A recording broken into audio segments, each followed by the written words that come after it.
Abandoned dog at shelter starts crying when it recognizes the man standing before it. The shelter was dimly lit, filled with the sound of dogs barking, their voices echoing off the cold, concrete walls. Rows of cages lined the room, each one holding a dog with a unique story, a tale of abandonment, loss, or neglect. But in the corner of the room, there was one dog who stood out. A German shepherd, his coat a mix of golden brown and black, sat silently in his cage. His eyes, usually so full of life, were dull and distant. His body was thin, his fur unkempt. He hadn't been here long, but it was clear that the shelter had already become his home. No longer a place of safety, it was just a temporary stop. Before something worse, loneliness. The staff did what they could. They fed him, walked him, and even gave him toys, but nothing seemed to lift his spirits. He would look at the other dogs, their tails wagging in excitement when people came by. But he remained still, his gaze empty. It wasn't that he didn't want affection. It was that he had once known a love that was now gone. He had been abandoned, and the pain of that loss ran deep. John had always been a dog person. Growing up with a German shepherd, he knew the loyalty and bond that came with a dog. But life had a way of changing things. Work, family, and the hustle of everyday life slowly took priority, and the companionship of a dog had faded into a distant memory. Now, years later, he found himself standing in front of a shelter, unsure of why he was there.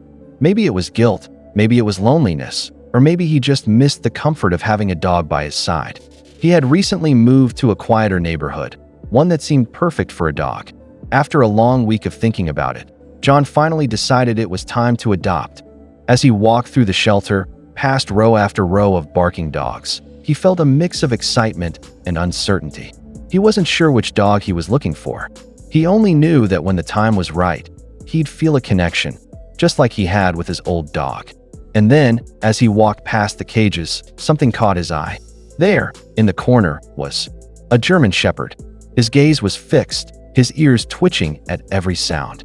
John stopped in his tracks. For a split second, he felt like he had been transported back to a different time, a different place. This dog, it looked so familiar. As John took a step closer to the cage, his heart began to race. The dog, who had been staring blankly at the wall, suddenly lifted his head. His dark eyes locked onto John's, and in that moment, the entire world seemed to stop. The dog's ears perked up, his posture stiffened. There was something in his eyes, recognition, perhaps, or something deeper. John hesitated, unsure if he was imagining things. He took another step, and the dog's expression shifted from distant indifference to something more intense. It was as if the dog had seen a ghost, a familiar figure from a past he couldn't quite grasp. He took a slow, cautious step forward, sniffing the air, his tail twitching. Then, without warning, the dog began to whimper. It was a soft sound. At first, almost inaudible, but it grew louder. His body trembled as tears welled up in his eyes. John's heart sank. He hadn't expected this. The dog was crying, not out of fear, but out of something far more complicated, something that made his own throat tighten with emotion. John's hand reached for the bars of the cage, trembling slightly. The dog moved closer, sniffing the air with renewed desperation, his eyes never leaving John. The room seemed to fade as memories flooded John's mind. He wasn't just standing in a shelter anymore. He was back in his old house, years ago, with the same dog, this dog, beside him. The German shepherd, once a playful pup, had been a constant companion. John remembered the first day they met. He was at a local animal shelter, unsure of whether he was ready for a dog. But when his eyes met the puppy's, something clicked.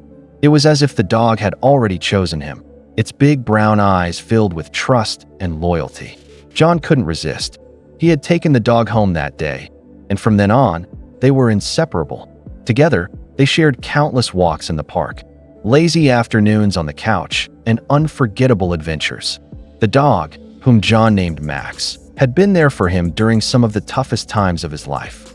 Whether it was a breakup or the death of a loved one, Max had been the one constant, his gentle presence a source of comfort. But then life changed. John had to move to a new city for work. It was a tough decision, but John thought it would be best for Max to stay with a friend while he settled in.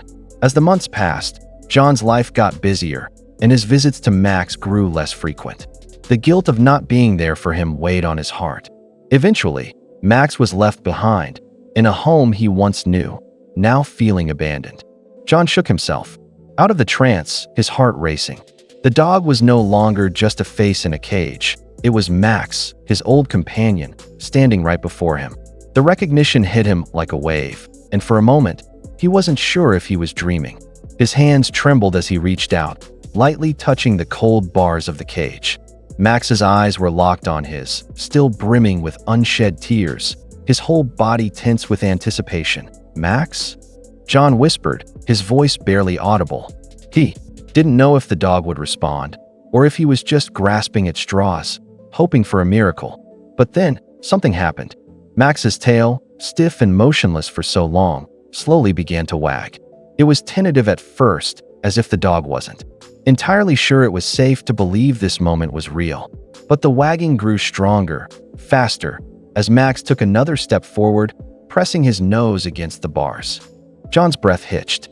He couldn't believe it. The bond they once shared was still there, alive in Max's eyes.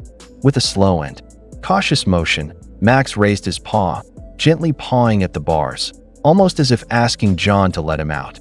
A lump formed in John's throat. He had abandoned this dog, this loyal, loving creature. And yet here he was, still recognizing him, still wanting him. John's voice broke as he spoke again, louder this time. "It's me, Max. I'm so sorry. I'm here now." In that moment, the dog let out a soft whimper, then stood on his hind legs, as if trying to reach for John. The door to the cage opened slowly, and Max bolted forward, his body shaking with emotion. He jumped into John's arms, his face buried in John's chest, his whole body trembling with joy. John held him tight, whispering apologies, feeling the warmth of their long-lost connection rekindle between them. John couldn't bring himself to let go of Max. The moment they reunited, all the pain of the past faded away, replaced by a flood of emotions too overwhelming to put into words. Max, still trembling in his arms, looked up at him with eyes full of trust, as if to say, "You came back for me."